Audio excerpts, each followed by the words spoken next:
Hi folks, Undertale is probably one of my favourite games of all time. Ever since 2015, I have not stopped playing it, listening to music, and also finding new ways to enjoy the actual story of Undertale. There isn't a secret I don't know, there isn't anything I haven't heard, and there sure as hell isn't a comic I haven't read about already. The fandom is amazing, and there was such a demand, such a yearning to see a successor. Undertale 2, Pre-Tale, Overtale, Downtale, Over There Tale, any tale, as long as it came from Toby Fox. We've seen some people give their own variations. For example, A Dreamer Reborn, which is doing a version of the game, which is The End, which is brilliant, and if you do want to read it, read the comics. You've got other interpretations, which I think is actually Overtale, which looks really good. I loved that game so much. To hear that there was a second one, and I was told by someone else completely, showed me some trailers and that went, "You want to play this?" I was like, maybe I want to play it. I waited till all the hype died down, downloaded it, and I'm here today to give you my review of it. And I hope you sit back, and however this lasts long, this might sound like I'm big fanboying over it, because this is a game that I wanted to start off talking about on this review channel. And I hope to God you guys can stick around and experience and see why I love this game so much. Not Undertale, Deltarune.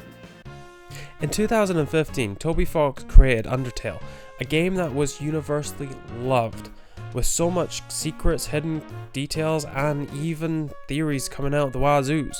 You could play it 3 different ways. The normal way, where you could kill or pacify, a complete pacifist run where nothing has to die, or everything has to die with your genocide run. This gave people freedom of choice in what you want to do. Well, with Toby's next game, he knew the odds were stacked against him and that people had high expectations for it. On October 31st, we were not disappointed, as Deltarune released upon Windows and Macs. This game's graphics are beautiful. Sure, it's mirroring a lot of its assets from Undertale, and it's using 16-bit graphics, but you can't really ask for anything better. What works, works. Don't change it. Sure, this game is a spin-off, and Toby has stressed this isn't the same world as Undertale. This isn't the world that we know. This isn't the underground that we liberated or destroyed, depending how you played. This is a new world. This is a world similar to the one we knew. And well, it showed. Upon booting up this game, we're introduced to a survey. We get to create our own character, name him, give him some traits, and then tell this disembodied voice that's been talking to us about our name, the creator's name. Instantly this gets thrown out and we are told our choices do not matter. This is a theme that is throughout the game and is hammered home. Our choices don't matter no matter what. Susie is a great example of this later on, where we can answer her, she says no, doesn't matter. The way we battle in the game doesn't matter. I'm going to stress that now, that this is not a game where you get to choose how it ends, where it begins, what happens in between. This is a game where you are just experiencing the story, appreciating a story.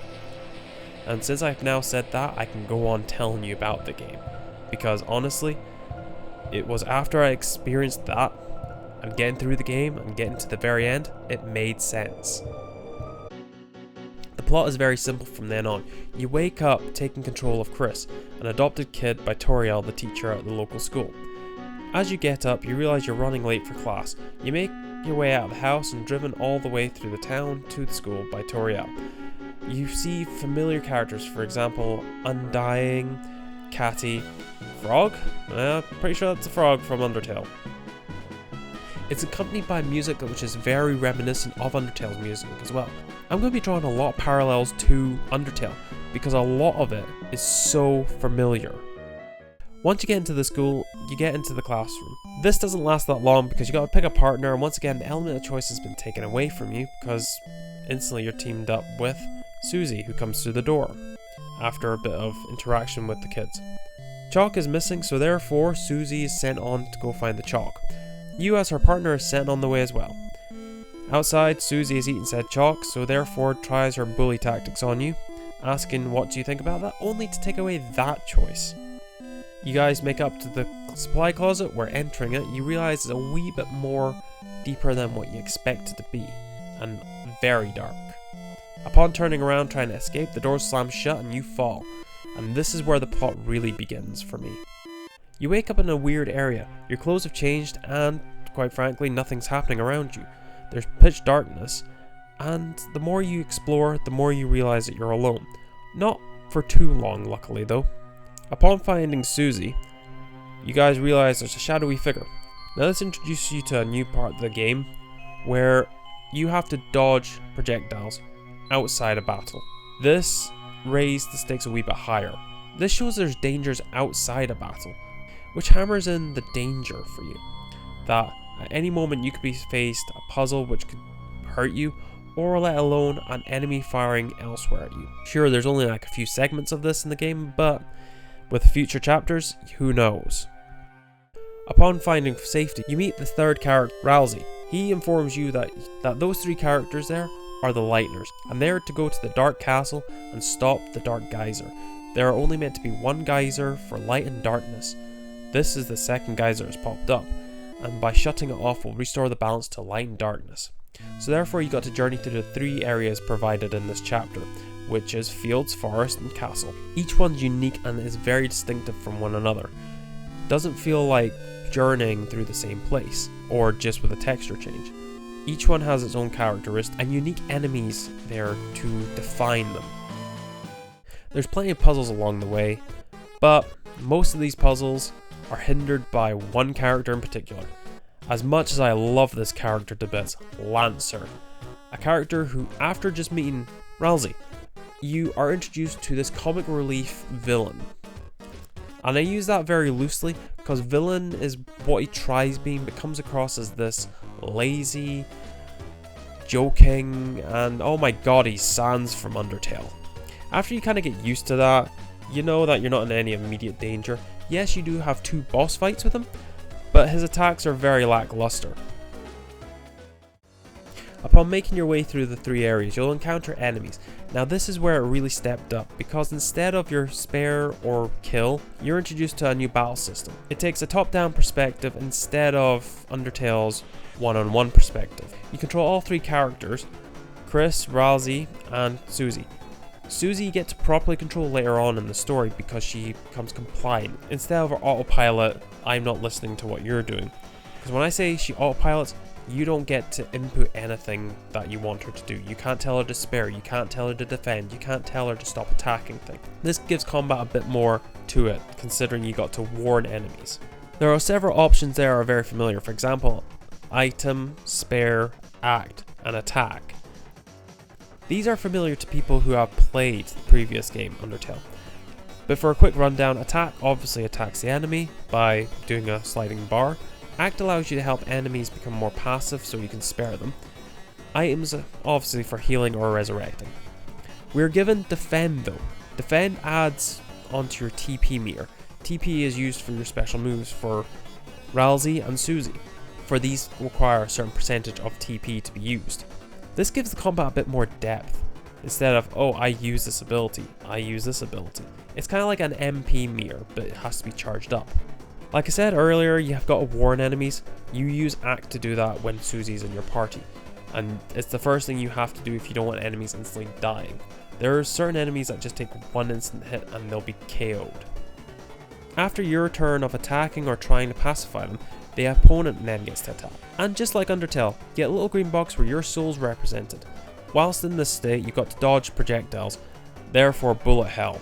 Now, the enemies actually target specific people instead of just one-on-one, so be very careful who they're targeting, because taking too much damage could knock out one of your allies. Not many enemies have that complicated attacks, most of them are quite telegraphed, but there is an additional thing. Because TP, or tension points, was added in, every time you just barely miss being hit, it adds a percentage on, or a couple of percent how many times you dodge. This is a very risk and gain process. Do you dare just miss the attack to try and dodge the next one brutally? Or take a hit just to dodge one? It's very hard to sort of determine which is the best route of action, considering sometimes the attacks have just barely seconds to decide in between. Overall, this game is beautiful. All the graphics and music are just complementary to one another. There was never one area that felt the same, and neither did any enemy feel the same. All the music tracks felt different, and each one felt so unique and characteristic. For example, Susie's theme. This theme alone tells the story of what Susie is. Lancer's theme is a big jokey theme, which I absolutely love. There are certain boss battle themes as well, which just are a peach to listen to. For example, Jacques' theme. Even the load screen has a track that is so reminiscent of the previous game. I personally enjoyed listening to that track. And yes, I did actually go out and buy the soundtrack as soon as I completed the game. The game's final moments comes down to when you enter the Dark Castle. You're instantly captured and put into the prison, whereupon Susie has managed to break out of her cell and confront Lancer. Throughout the whole entire forest segment of the game, she is bonded with Lancer and managed to find common ground and make a friend out of him. This game forces you into something that's so horrible that you have to experience it. Susie is an autopilot in a battle, and it's Susie and Lancer. Lancer won't fight her, but Susie will automatically attack him. Each turn you've got to watch this happen. Luckily she doesn't kill him, but it's still heart-wrenching to watch because Lancer likes her as a friend and he doesn't want to cause harm to her, but he doesn't want her to go and fight his dad. For his fear is that both parties would kill each other, and he doesn't want either of that. You feel for these characters, you really do. So Lancer is eventually convinced that they don't actually have to fight, that if they just turn off the geyser everything will be fine. Lancer runs off to go talk to his dad, meanwhile Susie lets you out of the prison. You make your way to the top of the castle, meanwhile meeting a brilliant character, Ruscard. Honestly, take time to enjoy this character. I want to see more of him, and this character is just a funny character. He's like Metaton from Undertale, but funnier, not as annoying. Upon getting to the top of the castle, you confront the king. The king, well, his boss battle is interesting. You can either attack him or pacify him. Either way, the battle will still end the same way, with just a few dialogue changes here and there depending on how you defeat him. Upon him being put to sleep, Susie and Chris go forth to the Dark Geyser. They turn it off and return back to their world, which is the classroom that's not being used in their school. That was weird, considering everything around them, the carpet, the checkers board, the storage area, all represents everything that we've just been through in the Dark Realm. The purple carpet's the field, the actual carpet on the checkers board is the forest. Meanwhile, that storage area, that's the Dark Castle. And there's bits and bobs all over the floor that represent everything. And there's a lot more deep Easter eggs to this that support that this was all just a story that Chris and Susie have made up to escape. That's pretty sad, but also quite cool to see how that flipped it. The ending of the game, getting out of the school and returning back home so you can go back to bed. The game would end there, however, it gives you a little segment afterwards. It has this little cutscene where Chris jumps out of bed, makes his way halfway through his room, rips out his own heart, aka soul, chucks it into the birdcage in the corner of the room, and then flips out a knife and glowing red eyes with a smile. Overall, this game was beautiful from start to finish. It took a lot. For a game that was made in Game Maker Studio 2, introduced a new battle system, brand new soundtrack, and is a very ambitious project with multiple chapters and only one outcome, that to a fan base with high hopes and a high expectation, I think it was very well done. To be frank, even if it didn't have such a high expectation, I think this is a great follow-up to a world that was well established, even if it's not in the same vein as Undertale. It hit that nostalgia button and gave us a brand new opening to a different take upon that world. Overall, I love this game from the top to the bottom, and it's 1 of 7. Oh my god, Toby, are you trying to kill me with anticipation again? I cannot suggest anything better. I actually want people to go out, download it. It is free. Sure, it does say in the last little wee paragraph, this is meant for people who have played Undertale. By the way, if you haven't played it, go play it. It's been what, 2015, 16, 17? It's been 3 years. 3-ish years, or whenever you're watching, it's been years. Go play Undertale. Download Deltarune. It's free. It's amazing. Then if you play it and think, oh wow, that's really great, go buy the soundtrack, because even that's amazing. I know it sounds like I'm a huge fanboy. Like I said right at the very beginning, I'm going to huge fanboy about this game.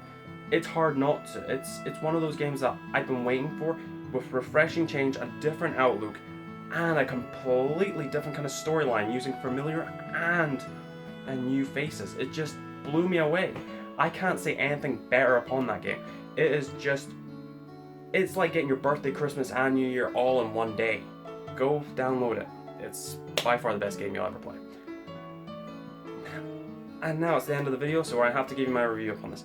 I say it's 10 out of 10, and it's a definitely save it. Save it 100%. This is a game that you cannot afford to pass up, in my opinion. If you've got a bucket list of games you have to play, this is one of them, along with Undertale. But that's a different video, which I shall be doing one day. And it's gonna be it's a video. It's one of those videos that's going to take me 3 different tries and 3 different paths, and etc. etc. And you've heard it all in review. So people, once again, save it. Hey there people, if you like what I did and actually put off me kind of gushing about this game, please subscribe to the channel. It helps in a great way. Like and comment as much as you want. Tell me what your favorite part of Deltarune was, or even Undertale, or even tell me what your thoughts, how the story's going to go, and even tell me what your favorite part of the theories, the videos that you've seen, even the Easter eggs you found. Let me know in the comments below. And watch out for the next video, because I have no idea what game it is, but it will be something. Until next time, people, watch the memory card.